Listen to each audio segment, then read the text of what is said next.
Olá, eu sou Ana Luísa e juntamente com a Ana Carolina vou apresentar o primeiro bloco deste PUC News, produzido inteiramente de forma remota.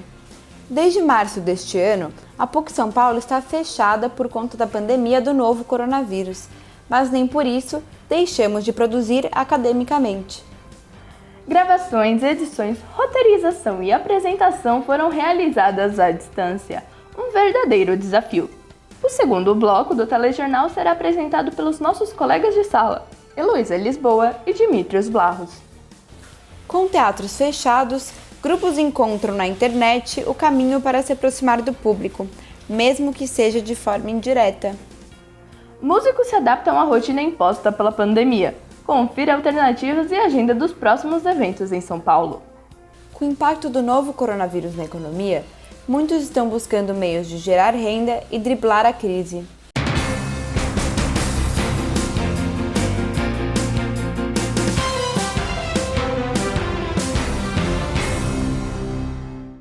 Grupos de teatro estão encontrando na internet o caminho para se aproximar do público, mesmo que seja de forma indireta. Todos tiveram que se adaptar ao distanciamento social, manter suas profissões, aula, rotina. A maior parte conseguiu com o auxílio da internet, mas e o teatro? Será que conseguiu se adaptar a esse cenário em que estamos vivendo? Com as mudanças trágicas e a falta do seu público interativo, o teatro teve que buscar se reinventar ainda mais para atrair a sua plateia. Esse foi o caso do grupo de atores da nova websérie O Teste. Com a falta de ofertas e oportunidades nas ruas devido à pandemia, o grupo de atores se reuniu e montou um espetáculo em forma de episódios, que serão transmitidos virtualmente aos seus telespectadores. Sem verba ou auxílio de direção, os atores se encontram com multitarefas, desde a edição, iluminação até a direção. Os ensaios são realizados via plataforma Zoom, cada um na sua respectiva casa. A reunião aqui e colocar a questão do som alto, que tem sido praticamente diária aqui no condomínio. Muito válido também essa situação. Inclusive o gospel, 7 horas da manhã, como é que fica? Como é que pode? Meu querido, é o melhor horário para louvar a Deus? Não tem condição do outro horário? Oxe, Glória! Tranquilíssimo, tá tudo anotado. Da próxima vez que eu acordar 7 horas da manhã, você vai ver só o som que eu vou botar, o ponto de macumba. Vou louvar Yansan, vou louvar tudo. Sabe? Olha pra isso! A série se trata de uma reunião de condomínio feita virtualmente devido à pandemia do coronavírus, onde os moradores discutem sobre diversos temas, como religião, política e até os cuidados que se devem tomar devido ao vírus. Em uma conversa com metade do elenco, tive a oportunidade de perguntar o que os atores pensam e como se sentem ao momento em que o teatro se encontra atualmente. Cada um está gravando dentro da sua própria casa, que é esse espaço, né, que a gente está já sem conseguir olhar mais para as paredes daqui, a gente já inventou tudo, né? E essa que é a parte maravilhosa da criação do ator, né? É isso. Se reinventa, né, como já falaram aqui, a gente existe em qualquer lugar, em qualquer instante, tudo, a gente está sempre existindo. Só que me incomoda muito essa ideia do novo normal, né? Eu não acho que é o novo normal. Eu acho que a gente está existindo aqui, mas para que futuramente, quando tudo isso voltar ao normal, a gente voltar ao nosso ambiente comum, né? Que é em todo lugar, na rua, em palcos, enfim. Então eu tô nessa aí, mas eu espero muito que o normal volte, sabe? Eu não acredito que esse é o novo normal. Essa websérie é justamente o teatro se reinventando. Ele sempre se reinventa, independente do período. E ele só vai acabar quando o homem morrer, no caso, sabe? Quando acabar todos os homens da humanidade. Para quem quiser mais informações sobre a websérie, é só acessar o Instagram deles, O Teste. A quarentena foi um momento de descobrir novas habilidades. Com a Ellen não foi diferente. Ela se encontrou produzindo e vendendo produtos artesanais, como pães caseiros e geleia. Durante essa quarentena, muitas pessoas aproveitaram o momento de isolamento para curtir mais a família, aprender a costurar, ler um livro, aprender um novo idioma. Mas no caso da Ellen, o que se tornou a sua nova paixão foi a panificação. A sua paixão pelos pães começou de repente durante a quarentena e rapidamente se tornou um de seus grandes hobbies. E a partir de agora, dificilmente eles sairão da vida dela. Então, uma nova paixão, panificação caseira, e ela surgiu aqui na pandemia. Posso afirmar que até então eu nunca tinha tido grandes aproximações com massas, com pães, não gostava de mexer em farinha, Mas enfim, nessa época que a gente tem ficado em casa e muitas trocas de mensagem entre pessoas da família, eu me senti atraída para começar a colocar a mão na massa, literalmente. Estou encantada por esse novo mundo e tem sido uma atividade extra, né, para quem recentemente saiu de um serviço público administrativo e se tornou aposentada e estar em casa. Seja um pão de preparo mais simples e rápido, como um pão sovado caseiro, ou até um mais demorado e complexo, como um pão de ciabatta, o que importa para Ellen é sempre estar com a mão na massa, e a arte da panificação ainda está sendo responsável por novas mudanças em sua vida. Coincidentemente, né, uma das pessoas que me levou até o pão, passando receita de família e tudo mais, começou a fazer café e geleia, porque essa pessoa é uma tia minha, ela mora num sítio.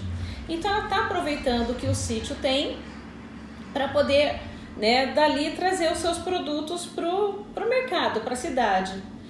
Numa ida até lá, que ela havia comprado saca de café, a saca veio aqui para minha casa, eu e meu marido, a gente se dispôs a levar até o sítio dela, resolvi trazer para Campinas para poder vender um pouco de geleia e vender um pouco de café para ela. E eu tô entendendo que essa agora é a minha nova atividade. Então, o pão me levou ao café e à geleia, porque foi através dessas trocas de receitas que ela acabou se interessando em produzir o próprio café, coisa que ela fazia para consumo próprio, consumo lá do sítio. Resolveu, então, né, trazer para a cidade e eu, em ajuda a ela, tô aqui vendendo geleias, vendendo café, então. E agora eu estou comercializando os produtos do sítio, tudo por conta dos pães. Então o pão, ele tem um significado muito importante na minha vida, porque eu estou me sentindo renovada, transformada, encorajada para seguir um novo caminho, um novo rumo e um novo objetivo. A história da Ellen, dentre tantas outras espalhadas por aí, mostram que nunca é tarde para fazer aquilo que te faz bem, e que isso pode inclusive se tornar uma porta para um novo caminho em sua vida. Músicos se adaptam à nova rotina imposta pela pandemia. Confira as alternativas e a agenda dos próximos eventos em São Paulo. A pandemia fez com que muitos músicos tivessem que se adaptar para continuar seu trabalho. A grande maioria optou pelas lives, que tem sido um alívio financeiro para artistas de grande mais luz, nem tenha mais cor e pequeno porte. Além disso, os shows no formato drive-in também estão ganhando espaço. A agenda na cidade de São Paulo vai desde eventos menores, como o show da banda cover Beatles Forever, que acontece na quadra da Águia de Ouro, no feriado de 7 de setembro, até eventos de bandas renomadas, como o show dos Paralamas do Sucesso, que acontece no Allianz Parque no dia 12 de setembro. O PIB brasileiro sofre queda histórica de quase 10% em meio à pandemia do novo coronavírus. Confira os números e possíveis efeitos na economia. Segundo dados do IBGE, divulgados nesta terça-feira, 1º de setembro, o PIB brasileiro sofreu uma queda histórica em meio à pandemia do novo coronavírus. O tombo no segundo trimestre do ano foi de quase 10% em relação aos 3 meses anteriores. É a maior baixa desde o início da série histórica em 1996. O resultado foi puxado por números ruins no setor da indústria e de serviços.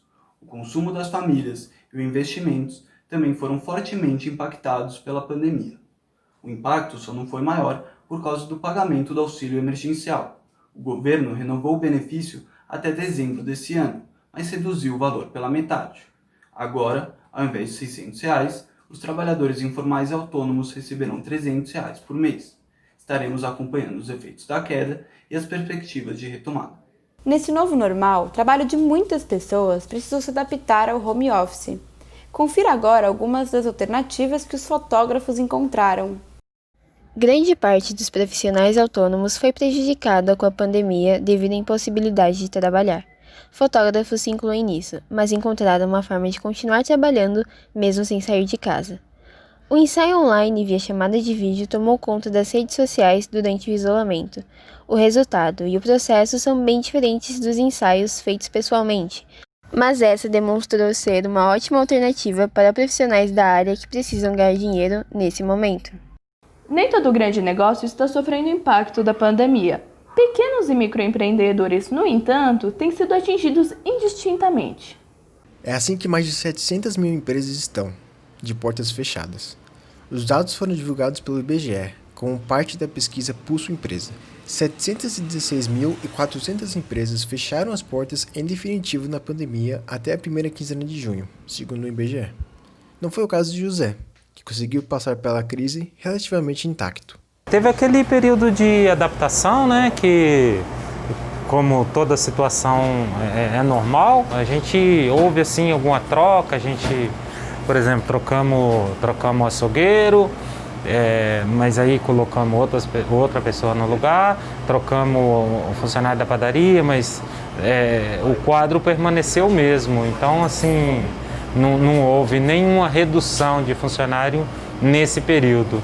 A questão do faturamento, na verdade, até melhorou um pouco, houve assim, um acréscimo mais ou menos nos 10% a 12%, assim, devido à falta de alguns produtos, por exemplo, o álcool gel no começo ficou faltando bastante, alguns outros produtos de limpeza, então ficou bem evidente a falta desse produto, então assim, acabou migrando alguns clientes para cá que às vezes a gente conseguia atender, né, devido aos fornecedores que a gente já tem, então aí acabou aumentando um pouco o faturamento nesse sentido. Uma pesquisa realizada pelo Sebrae com a FGV mostra que na primeira semana de abril, a perda média de faturamento das pequenas empresas foi de quase 70%. Na última pesquisa, esse número foi de 50%. Apesar de uma leve retração, isso mostra que as empresas estão longe de terminar a crise. Quem foi demitido decidiu abrir sua própria empresa. É o que mostra o site Portal do Empreendedor. De março a setembro, foram 985 mil novas microempresas criadas, o aumento de 11% com relação ao mesmo período do ano passado. A Eva e o Valdemar já tinham seu próprio negócio desde 2019, mas sentiram o impacto da pandemia. No início, tudo se permaneceu da maneira que estava, crescendo, havia pedidos, até aquela implantação de uso de máscara por parte dos nossos entregadores, nos nossos funcionários. Isso foi tudo uma adequação. O volume de atendimento continuou o mesmo, porém, aí passou-se 4 meses, 5 meses depois de todo desse ponto aí da pandemia, com a flexibilização, acho que as pessoas voltando aos seus trabalhos, saindo do home office, eles conseguiram, voltando para as empresas e instituições, a nosso volume de vendas deu uma queda de mais ou menos uns 35%, onde nós deduzimos que seja esse retorno ao trabalho.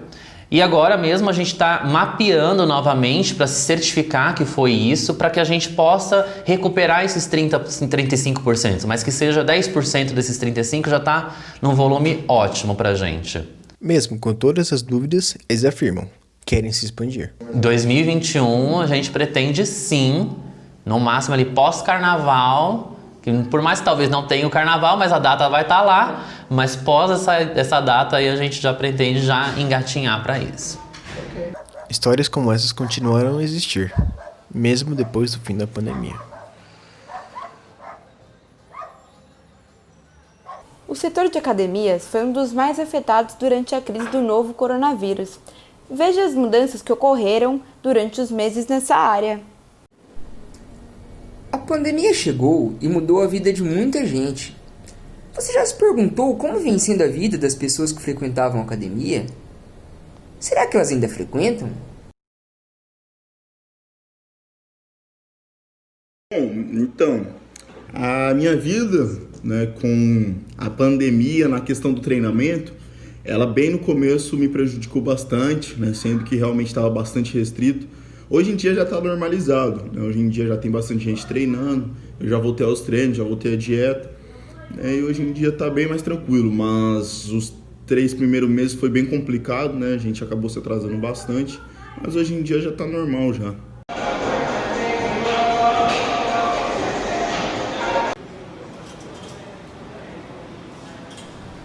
Outras pessoas, além de fazer academia, também praticavam esportes antes da quarentena.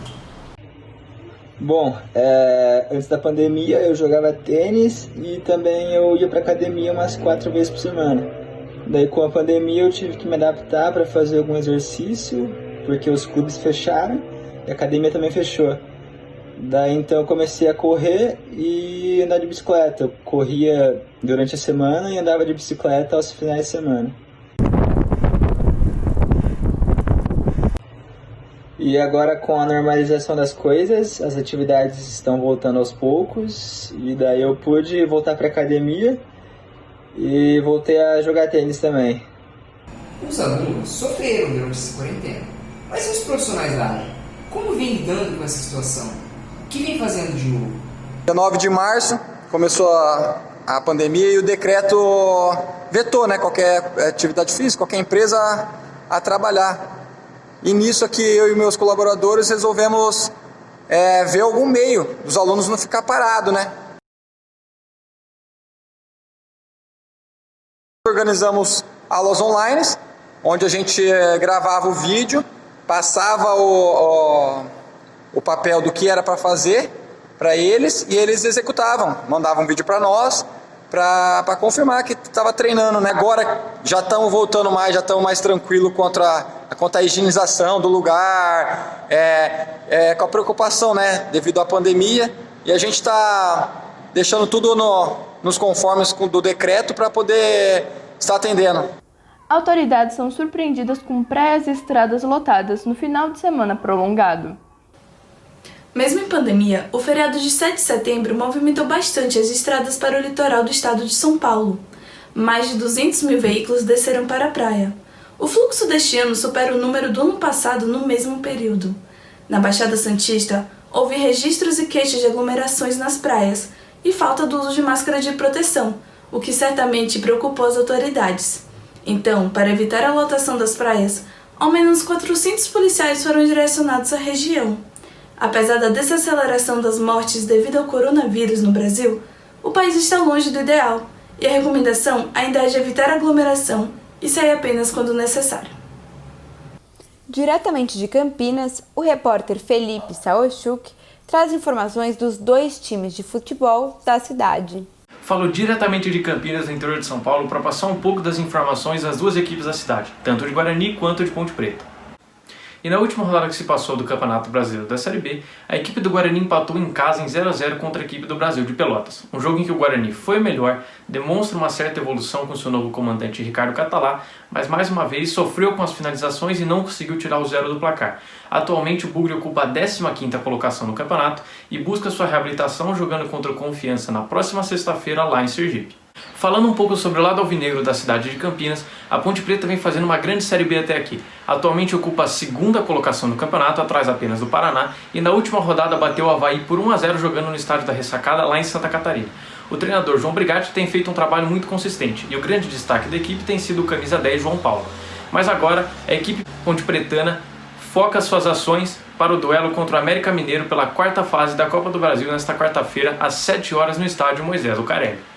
Pandemia aumenta casos de depressão e ansiedade entre a população.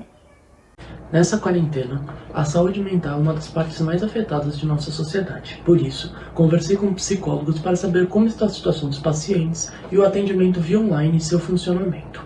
Andréa Borba, psicóloga clínica, diz que a situação não é animadora e vê muitos profissionais da saúde precisando de atendimento. As dificuldades em lidar com a nova rotina, os períodos de quarentena, o isolamento social causaram instabilidade emocional na maioria das pessoas.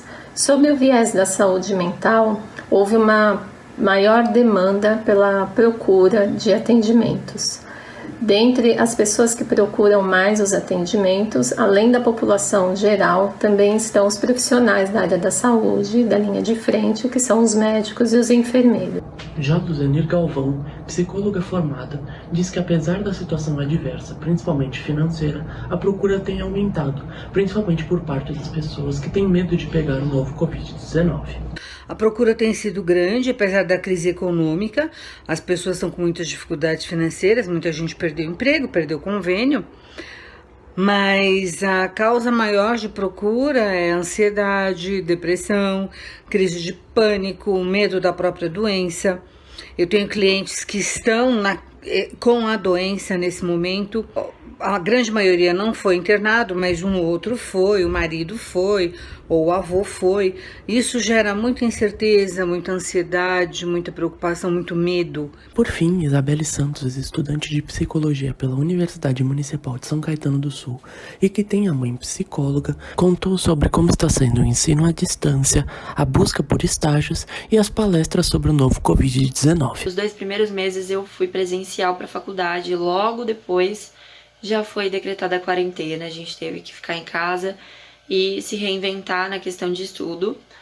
Para mim e para os meus colegas de sala que fizeram só o primeiro e o segundo de maneira remota, não tá tão complicado assim. Eu consegui me adaptar muito bem, mesmo não tendo muita familiaridade com parte tecnológica, consegui me adaptar à plataforma.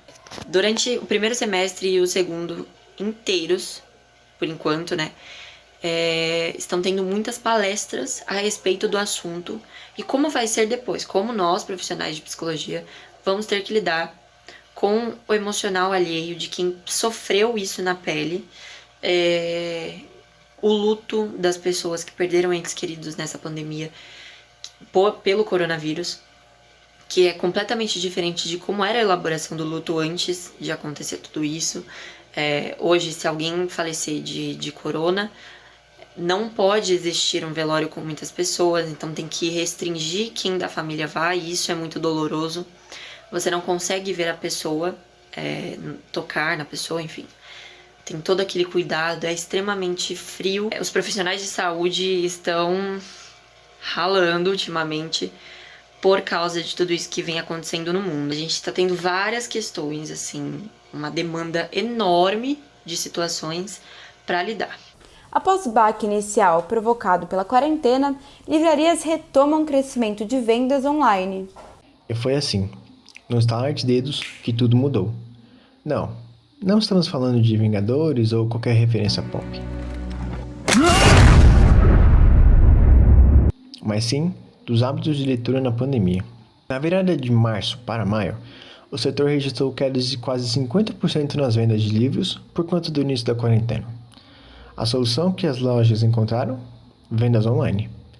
A última pesquisa de mercado da consultoria Nielsen, com o Sindicato Nacional dos Editores de Livros, mostra um aumento real de 4% nos volumes e no faturamento de livros vendidos de 15 de junho a 12 de julho, em comparação com o mesmo período do ano passado, indicando uma retomada das compras.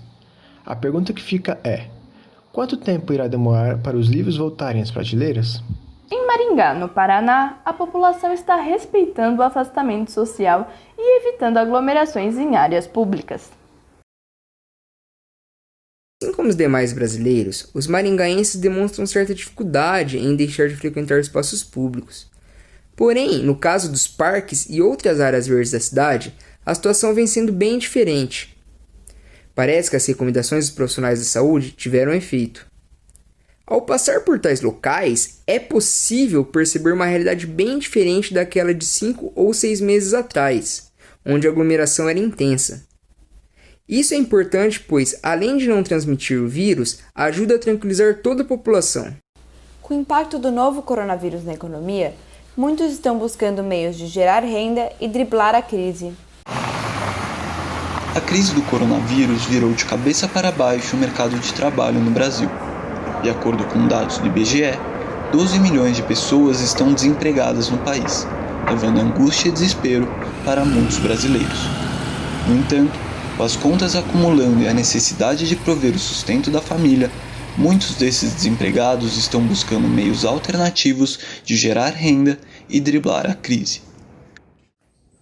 Foi assim que Patrícia Carvalhal se viu obrigada a mudar de vida, após ser demitida do espaço de eventos onde trabalhava. A solução foi se aventurar na produção caseira de vasos de material reutilizado. Trabalhava numa casa de evento e com a pandemia, como muitos, fiquei desempregada. Sem perspectiva de um novo emprego e com tudo fechado e também querendo cuidar da minha saúde, resolvi ficar em casa e comecei a pensar uma maneira de gerar uma renda em casa, fazendo alguma coisa dentro de casa. E foi então que Patrícia juntou o útil ao agradável, fazendo de seu prazer por plantas a fonte de seu sustento e ainda por cima ajudando a salvar o planeta. Em tempos de pandemia, com o cuidado com a saúde, com o meio ambiente e com a casa se tornaram fatores primordiais para a vida cotidiana, a ideia não poderia ser mais adequada. Antes mesmo do confinamento, o cultivo de plantas entre os moradores de grandes centros urbanos já vinha aumentando exponencialmente.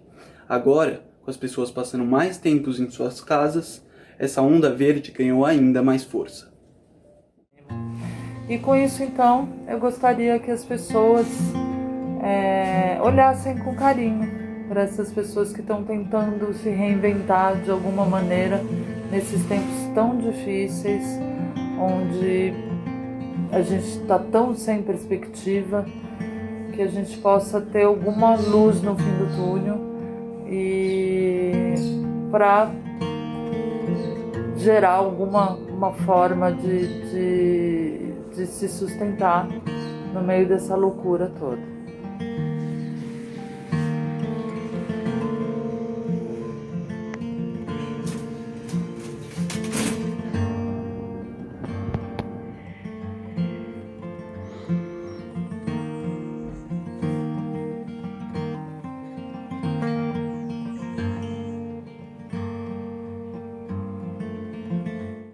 Com medidas para evitar aglomerações, parte dos parques reabrem em São Paulo. A Prefeitura anunciou em julho a reabertura dos parques municipais. Para isso, foram determinadas regras, como a redução da capacidade para 40%, a proibição de esportes coletivos e a redução do horário de funcionamento. No entanto, nem todos os parques foram reabertos. O Parque do Guarapiranga, localizado na zona sul de São Paulo, por exemplo, segue fechado e sem previsão de reabertura. Após mais um caso de violência policial nos Estados Unidos, os atletas da Liga da NBA boicotam os jogos do playoff como forma de protesto. A NBA passa por um momento histórico nessa temporada.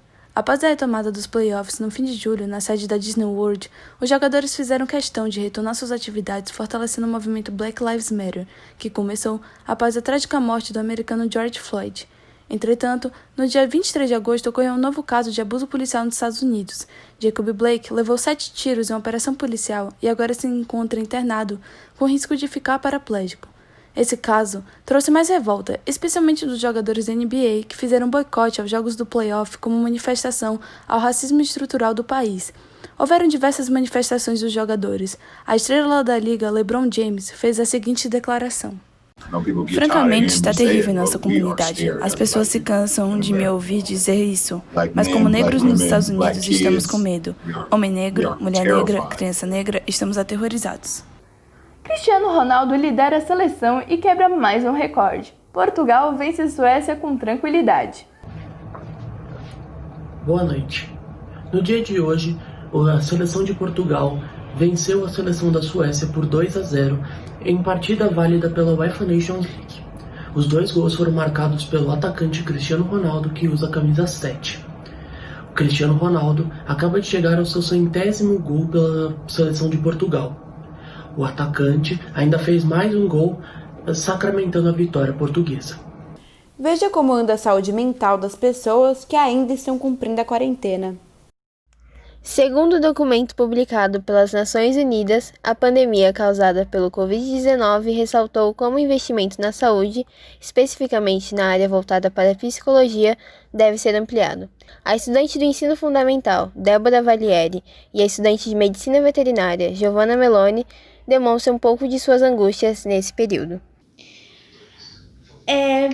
Ficou um negócio meio robótico, tipo... quando a gente está com muitas pessoas em volta, a gente tem muita interação, uma energia muito legal, tem uma descontração. Na internet ficou tipo um negócio, o professor falando, e a gente escutando. Apesar das aulas passarem a ser EAD, eu não tinha achado tão ruim no começo, mas a faculdade resolveu mudar o ensino e ficou bem ruim pro EAD. Não sei como vai ser no presencial quando voltar, mas no EAD ficou bem ruim. Ao mesmo tempo, mulheres sentem que sua carga de trabalho é ainda mais cheia com tarefas domésticas e o trabalho em casa, como conta Rosana Valieri. Sendo mulher, sobrecarregou sim. Você está em casa, então você tem que lavar, você tem que fazer comida, você tem que deixar tudo impecável. E ainda tem que fazer e atender o WhatsApp e um monte de coisa. Sou professora da escola pública. E aí, de repente, a gente estava no começo achando que eram umas férias maravilhosas, só que esses adiamentos da volta nos deixam realmente ansiosas e sem segurança nenhuma para voltar. A ansiedade já era algo que eu tinha que controlar e durante um tempo aí ainda está meio descontrolada, mas eu estou fazendo de tudo para melhorar. Com o fim do isolamento longe das nossas vistas, a psicóloga Letícia Weber conta como a quarentena pode afetar sua saúde mental e de que forma você pode minimizar o impacto dela no seu psicológico. É interessante a gente entender que as pessoas vivenciam e experienciam situações de formas diferentes. Então, eu pontuar, definir de fato qual o efeito que as pessoas vão ter, né, depois do isolamento, é quase que um jeito errôneo de responder essa pergunta, porque existem diversas possibilidades, né, diversas situações e diversos sentimentos que as pessoas experienciam. Mas a gente pode citar algumas, né, e algumas reações que são esperadas, como, por exemplo, a ansiedade, o medo, a tristeza, o estresse, a raiva, dentro de várias situações. É importante que a gente olhe para esses sentimentos, né? O que essa ansiedade está querendo me dizer? O que esse medo está querendo me dizer? Outra forma também de driblar, né, esses efeitos é conversar com os amigos, conversar com familiares, de estabelecer uma nova rotina, né, de tentar fazer exercícios físicos, fazer algo que você goste, né? O descanso, ele também é necessário e ele também é importante, principalmente num momento como esse. Saiba o que pensam alunos e professores sobre a volta às atividades em escolas de cursos livres em São Paulo. No dia 13 de julho, de acordo com o Plano São Paulo, o governo liberou a volta das aulas presenciais para escolas de idiomas e outros cursos livres. Aqui, nessa escola de idiomas localizada no Jardim São Luís, conversei com o Rodrigo, estudante de inglês. Eu acho importante a volta das aulas presenciais, porque eu estava acostumado com aula presencial e eu não me adaptei muito bem na aula online. Rodrigo também comentou sobre seu trajeto e o medo de ser infectado pelo novo coronavírus. No transporte eu me sinto um pouco exposto porque ele está muito cheio. Tenho medo, eu dou umas precauções para isso não acontecer, mas eu tenho bastante medo. Bruno, professor de inglês, relatou sua experiência no retorno das aulas presenciais. Eu ainda acho que elas não são essenciais. Algumas pessoas preferem aulas presenciais, mas eu acho que em um número reduzido elas são aceitáveis. Apesar da permissão do governo, a maioria das salas de aula continua assim, e os professores já começam a se adaptar à sua nova ferramenta de trabalho. Fábio é coordenador e professor na escola e mostrou que a maior parte dos alunos optou por continuar tendo aulas online. Por parte dos alunos e dos responsáveis, eu também senti a grande maioria com a preferência por fazer de maneira virtual. Eu acho que, obviamente, a gente tem casos e casos, inclusive é muito difícil a gente conseguir agradar e atender a todos, né, neste momento, porque as pessoas, querendo ou não, elas têm percepções diferentes, trajetos diferentes até para se deslocar, né, das suas casas até a escola. Então acho que isso também acaba dividindo opiniões. Além disso, demonstrou certo receio em relação ao momento escolhido para o retorno. Nesse instante varia de lugar para lugar, mas de maneira geral eu acho ainda um pouco prematuro, especialmente por a gente pelo número de casos que a gente vê, né, dia a dia, o número de mortes inclusive. Eu não vejo que ainda nós tivemos um número assim, uma redução brusca a ponto de de fato poder retornar 100% de maneira presencial. O Parque Ibirapuera fechou as portas neste feriado de 7 de setembro, provocando aglomerações nos arredores. O Parque Ibirapuera fecha as portas nesta segunda-feira de feriado, seguindo a determinação da Prefeitura de São Paulo. Desde o dia 24 de agosto, os parques da capital estão funcionando em horário normal durante a semana, mas permanecem fechados aos sábados, domingos e feriados. A determinação de fechamento, entretanto, parece não ter alcançado as diversas famílias que, ao chegarem no parque, deram de cara com os portões. Um fluxo considerável de pessoas, entre corredores, ciclistas e visitantes desavisados, circulava pelos arredores do Ibirapuera nessa tarde de 7 de setembro. O fechamento do parque não impediu que os atletas saíssem de casa em busca das ciclovias e calçadas arborizadas das avenidas 4º Centenário e República do Líbano. Para as famílias que buscavam passar para o lado de dentro, a solução também foi uma caminhada pela região.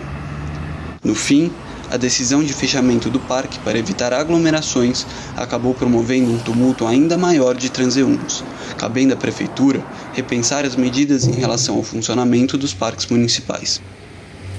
Sony anuncia que vai encerrar vendas de produtos no Brasil em 2021. Após 48 anos, a Sony anunciou que vai deixar de fabricar e comercializar TVs, áudio e câmeras no Brasil. A empresa vai fechar sua fábrica em Manaus no final de março de 2021. As assistências técnicas e garantias continuarão funcionando no país. A Sony não deu motivos para tal medida, mas anuncia que adota medidas para fortalecer seu mercado e sua estrutura. Pandemia da Covid-19 aumenta os números de desempregados e endividados no Brasil. Confira os dados. No mês de julho, o Instituto Brasileiro de Geografia e Estatística, IBGE, apontou um aumento de 31% no número de desempregados em relação às 12 semanas anteriores, contabilizando quase 13 milhões de brasileiros sem emprego durante a pandemia. Com isso, o número de endividados no país cresce. Segundo a Confederação Nacional do Comércio de Bens, Serviços e Turismo, CNC, o percentual de famílias com dívidas do Brasil foi de 67,5% em agosto. Decreto municipal estabelece regras para a reabertura de bares e restaurantes em Maringá, no Paraná. Olá pessoal, tudo bem? Hoje a gente falarmos sobre a situação dos serviços de alimentação na cidade de Maringá, principalmente os bares e restaurantes, que foram motivo de discussões entre a população e a prefeitura durante essa quarentena. No momento, respeitando o decreto do dia 4 de agosto de 2020, ambos podem ser abertos de segunda a domingo, das 8 às 22 horas, seguindo as precauções que estão dispostas no decreto do dia 20 de 7 de 2020. Agora resta esperar, pois a cidade vem em um momento turbulento, com alguns casos, e esperamos que a população respeite a situação e resta nos aguardar.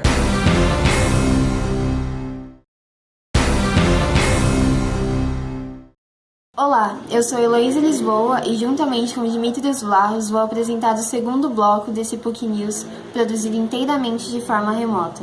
As praias do litoral paulista lotam no 7 de setembro em meio à pandemia. Mesmo com a pandemia do novo coronavírus, mais de 200 mil veículos desceram o litoral de São Paulo para aproveitar o feriado prolongado do dia 7 de setembro. De acordo com a Ecovias, concessionária que administra o trecho, os veículos desceram a Serra do Mar entre meia-noite de sexta-feira e 9 horas da manhã do domingo. O bairro de Maresias, em São Sebastião, reuniu milhares de turistas e moradores na praia e no comércio do local. A maioria das pessoas não cumpriram as normas de uso de máscaras e distanciamento social, formando enormes aglomerações.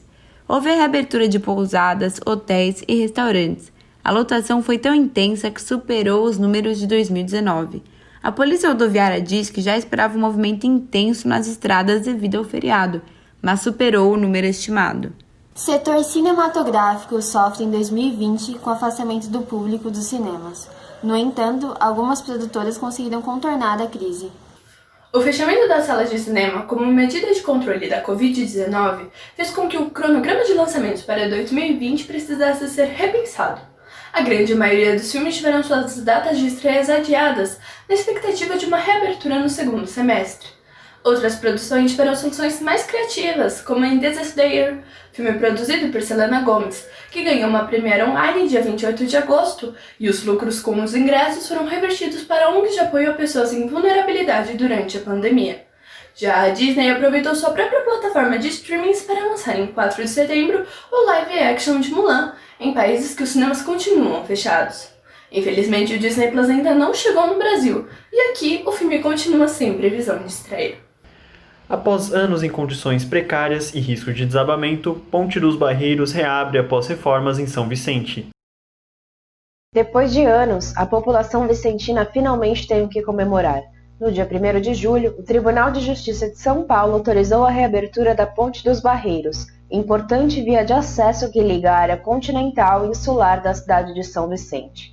Apesar de as obras não terem sido finalizadas, a passagem está liberada para carros, ônibus e micro-ônibus.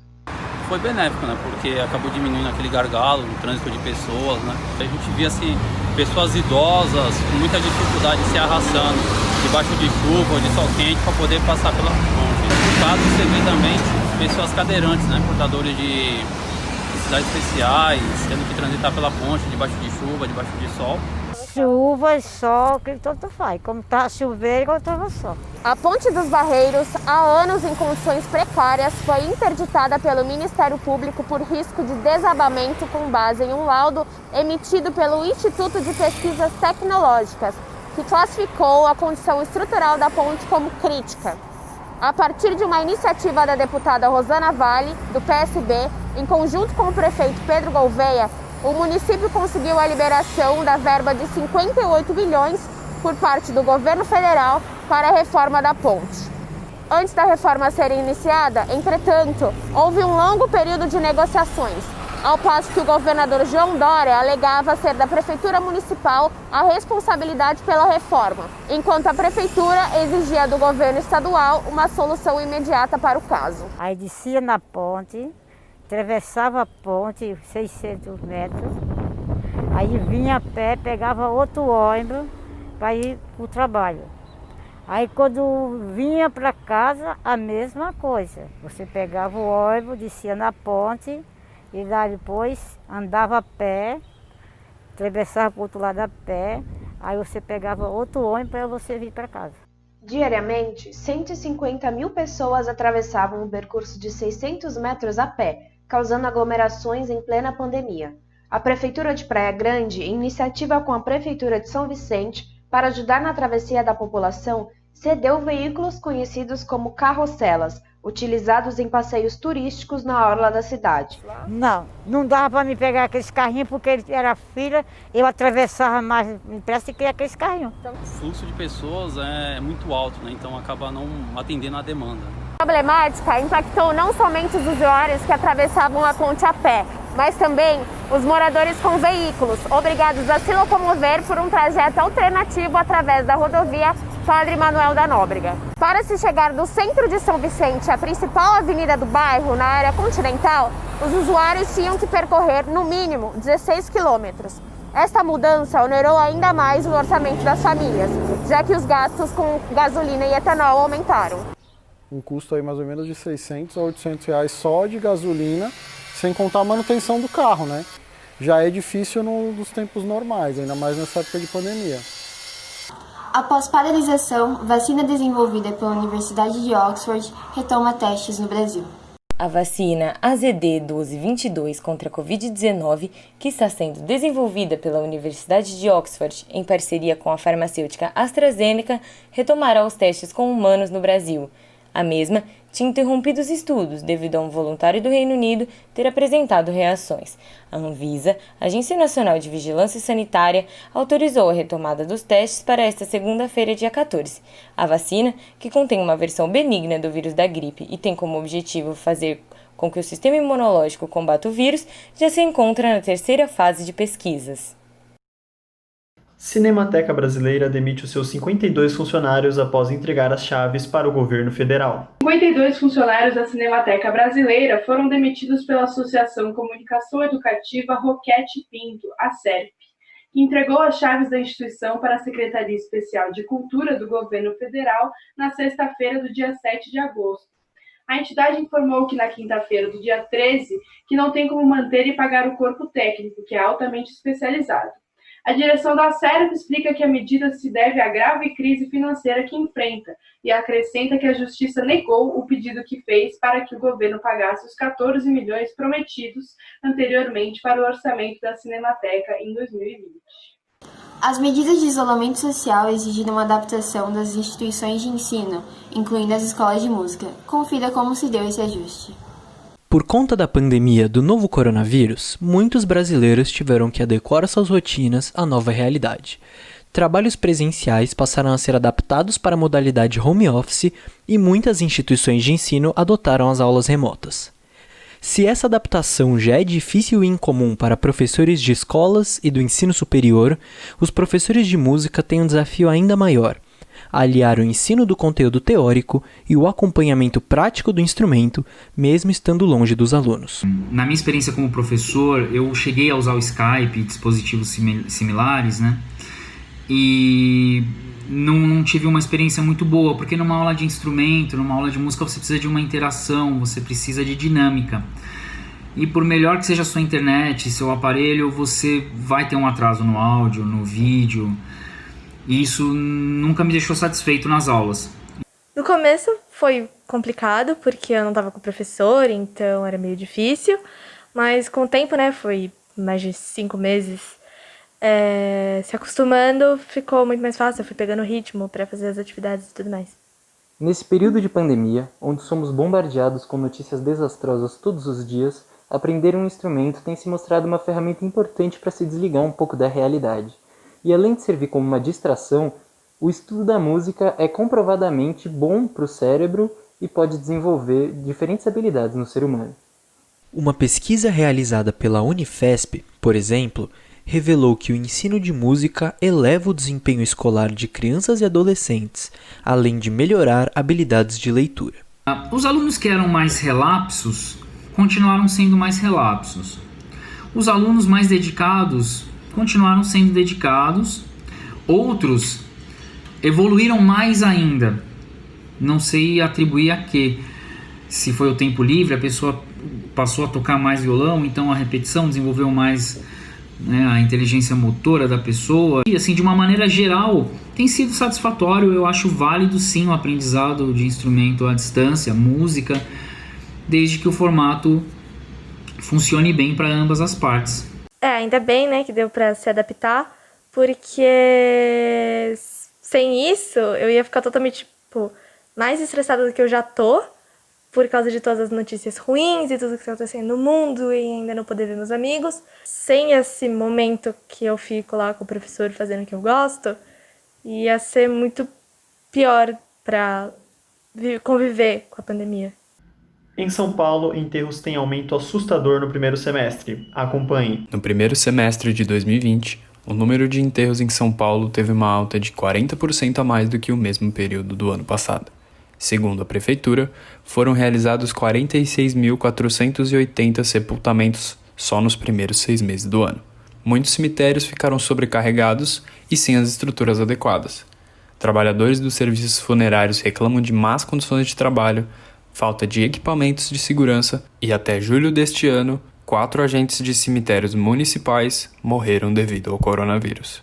Em São Vicente, o novo pronto-socorro do Rio Branco entra na fase final das obras.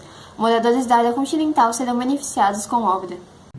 A partir de novembro, a população vicentina poderá contar com o novo pronto-socorro do Rio Branco, localizado na área continental da cidade. O equipamento, em sua fase final de obras, é o primeiro a ser inaugurado na região, que antes só contava com postinhos de saúde, obrigando a população a se locomover até o centro para receber tratamento. Localizado na Avenida Ulisses Guimarães, a principal da cidade, o hospital possui cerca de 1.564 metros quadrados e disponibilizará para os 150 mil moradores da área continental cerca de 25 leitos, sendo 10 de retaguarda. A obra tem investimento de 9 milhões e está sendo executada pela empresa vencedora do chamamento público Multiparticipações do Grupo Macuco. Escolas estudam forma segura de retomar as aulas presenciais. O governo de São Paulo está constantemente debatendo formas de retomar a educação. A volta às aulas estava prevista para o dia 8 de setembro, mas foi reajustada para o dia 7 de outubro. Os municípios têm a liberdade para seguir o governo do estado ou decidir de forma autônoma. Porém, Pesquisas indicam que 81% dos paulistanos estão receosos com o retorno escolar, principalmente quando se trata de educação infantil.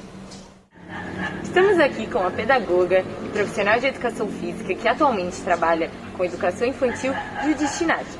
Judite, o que a senhora acha sobre a retomada escolar, principalmente na educação infantil?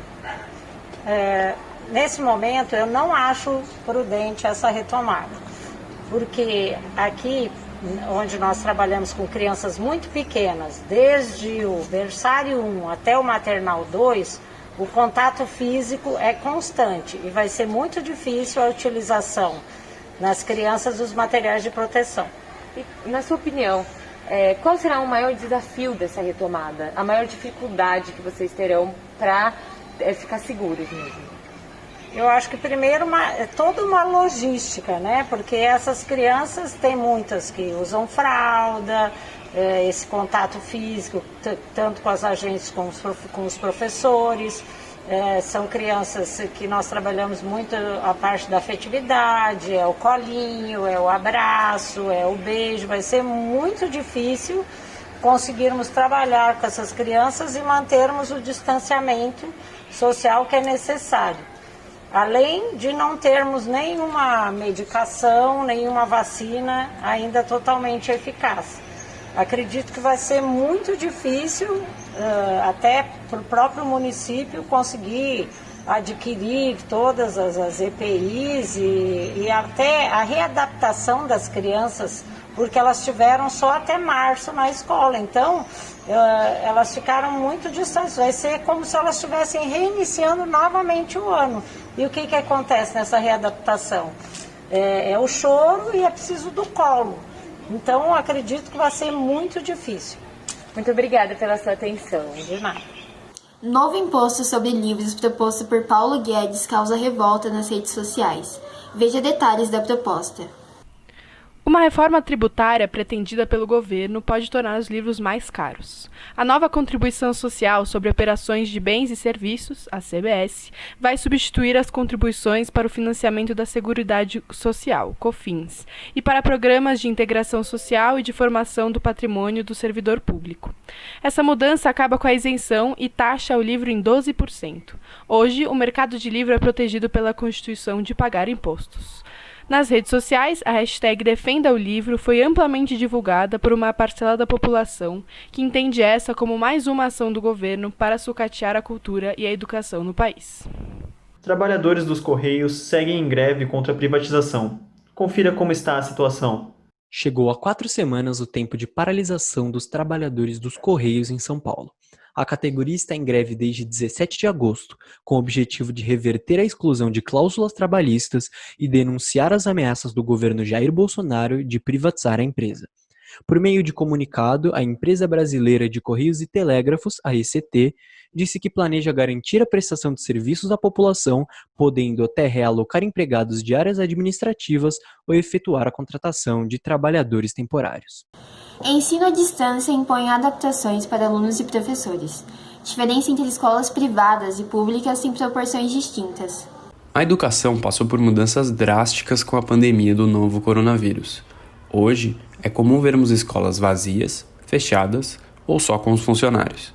O isolamento social demandou que os alunos tivessem aulas em casa. Porém, segundo a pesquisa TIC Educação de 2019, só 16% dos estudantes da rede pública e privada declararam já ter participado de cursos online e 24% fizeram simulados ou provas, o que pode indicar dificuldades para acompanhar o ambiente virtual de aprendizagem. No ensino à distância, o que eu mais senti, a diferença foi que os professores, mesmo no final de semana, eles continuam mandando lição, tem todo dia lição, quando é na escola nem tanto, porque eles têm como avaliar os alunos de outras formas, não só passando lição de casa. E eu não ando acompanhando as aulas online, só faço essa atividade porque na minha casa não tem condição de eu ficar nas aulas.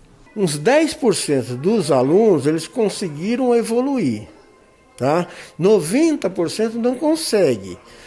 Primeiro porque eles têm uma dificuldade de aprendizagem e depois têm dificuldade de sistemas, de equipamentos. Um dos principais problemas do EAD é a desigualdade no acesso, situação notável entre escolas públicas e particulares. Ainda segundo o TIC Educação 2019, 39% dos estudantes de escolas públicas urbanas não possuem computador ou tablets em casa, e apenas 14% das escolas públicas estaduais e municipais possuíam plataforma ou ambiente virtual antes da pandemia. A pesquisa também informa que 53% dos professores entrevistados disseram que a ausência de curso específico para o uso do computador e da internet nas aulas dificulta muito o trabalho, e para 26% dificulta um pouco. A soma indica que 79% dos docentes sentem alguma dificuldade. A gente percebe que é muito desigual o acesso dos professores e o conhecimento, o nível de conhecimento na área de informática. Quer dizer, a gente nunca teve assim uma formação sistematizada, né, para acesso das ferramentas digitais. A gente tem problemas de professor que com problema de falta de equipamento, né, com problema de acesso à internet, e a gente conseguiu, né, incluir todos, mas ainda é uma coisa desigual. Quer dizer, o ideal é que eles tivessem acesso e equipamento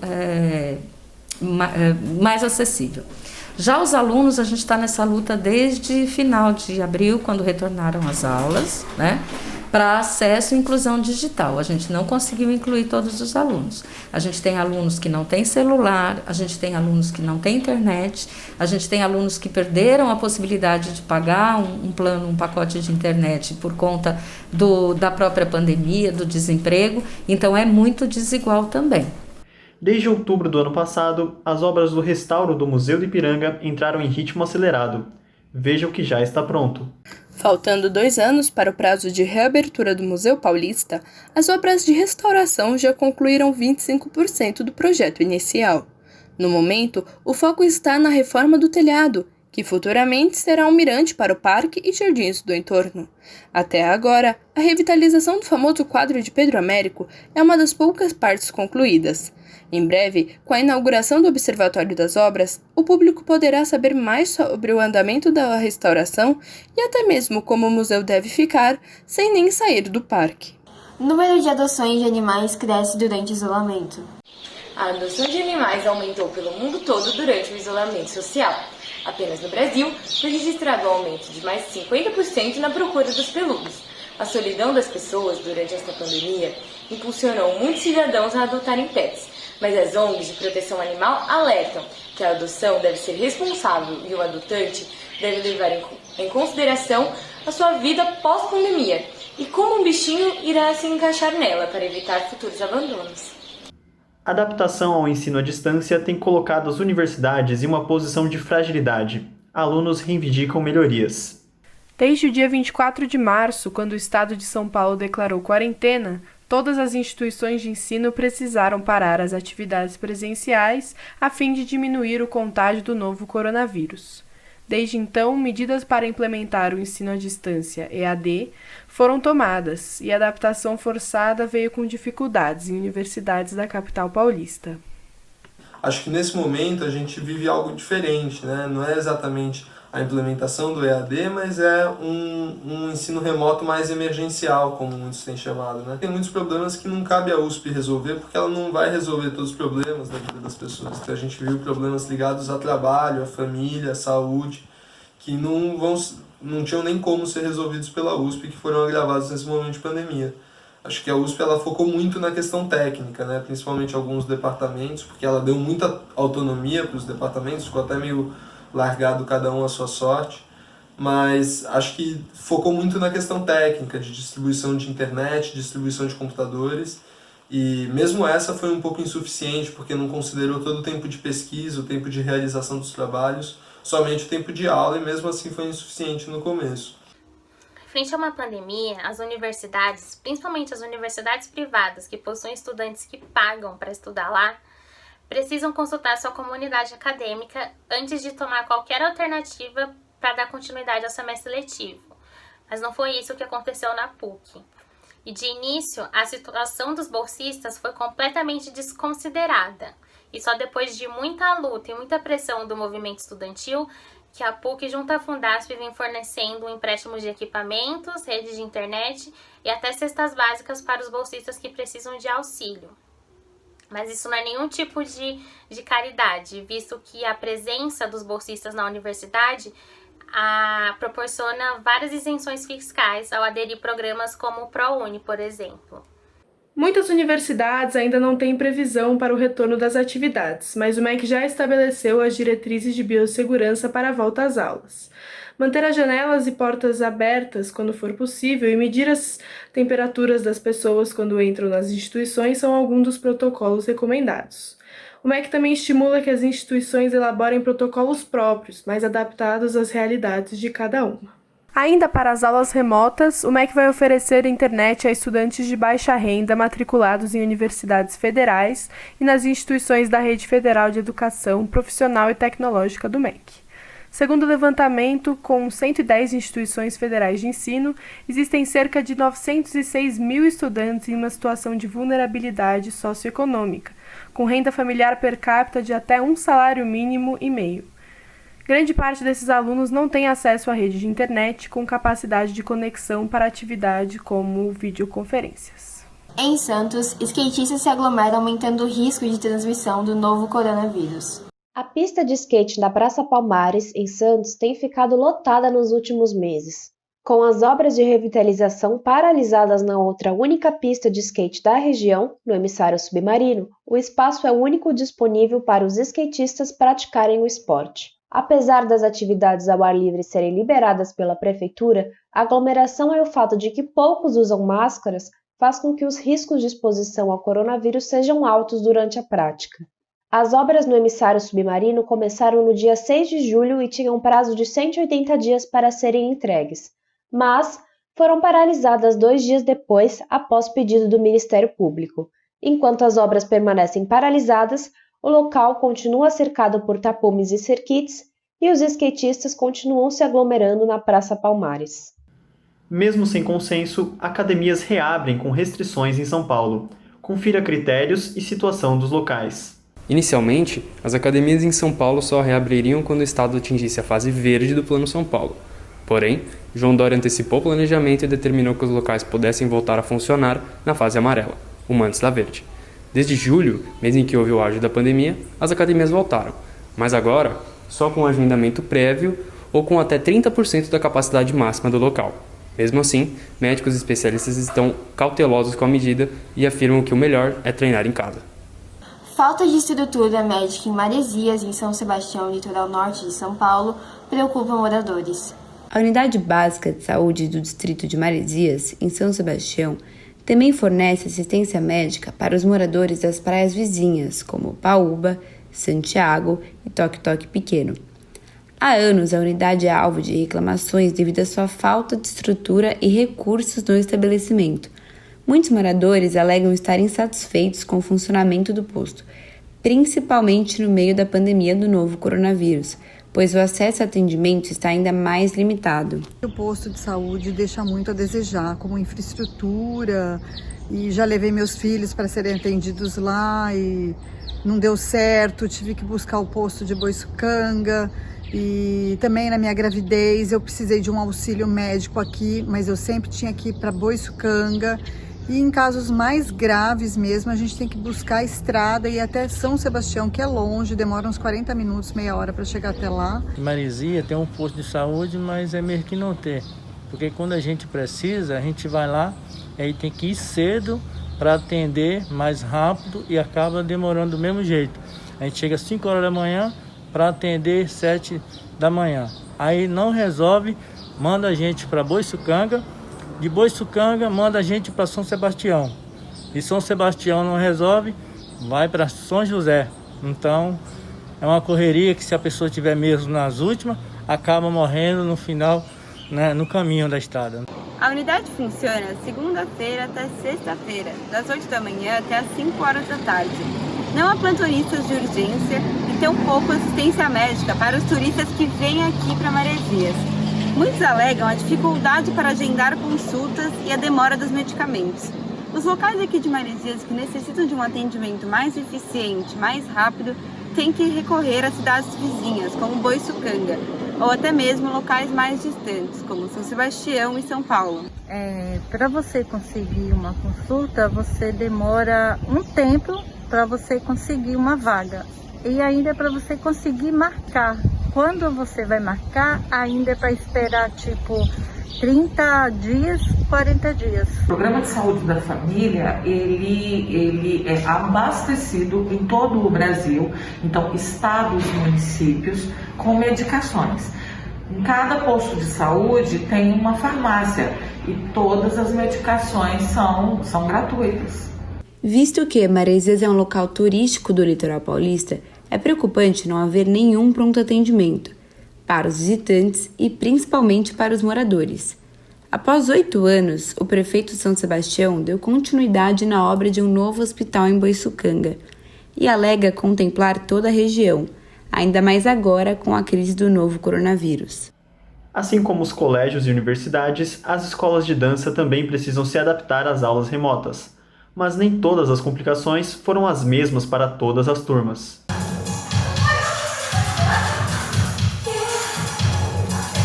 As aulas de dança costumavam ser assim: uma sala com grande espaço livre, cheia de bailarinas super concentradas nas novas coreografias que aprendiam e com aquela troca de energias que apenas a dança é capaz de promover. Mas quando no final de março o governador João Dória decretou quarentena no estado de São Paulo como medida de segurança contra o novo coronavírus, tudo precisou mudar rapidamente.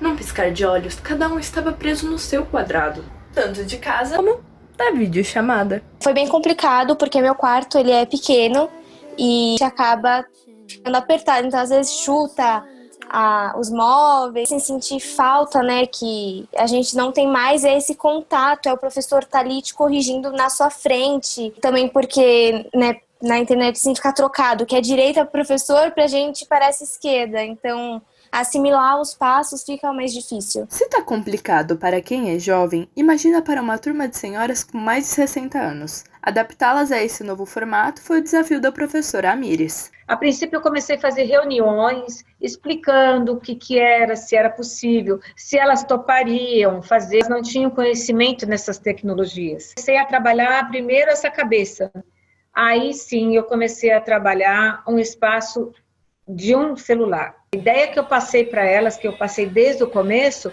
é que elas se imaginavam dentro da sala do Cisplatina e que elas transportassem para lá. Também enfrentou dificuldades quem está dando aula para as pequeninas do Baby Class. Nem sempre eu podia dar a aula que eu estava acostumada a dar, então eu tive que adaptar. Tinha dias que era mais recreação do que aula. Por quê? Nos dias que eu dou aula, eles se enchem, eles não querem saber, já estão cansados, eles estão ficando na frente do computador o dia inteiro. Então eu tive que meio que dar uma adaptada. O que eu faço hoje, dou uma parte de aula, uma parte de brincadeira. Agora que se passaram 6 meses, dançando com as limitações de uma aula à distância, já deu para se habituar. Mas nada substitui o presencial. A dança é energia pura, né? A dança é contato, a dança é mexer, você ter aquela adrenalina de uma música, né? Então isso fez falta bastante mesmo. Termina aqui o nosso primeiro PUC News produzido remotamente. Fique bem, cuide-se e se proteja. Não esqueça de manter o distanciamento social, usar máscaras e lavar bem as mãos.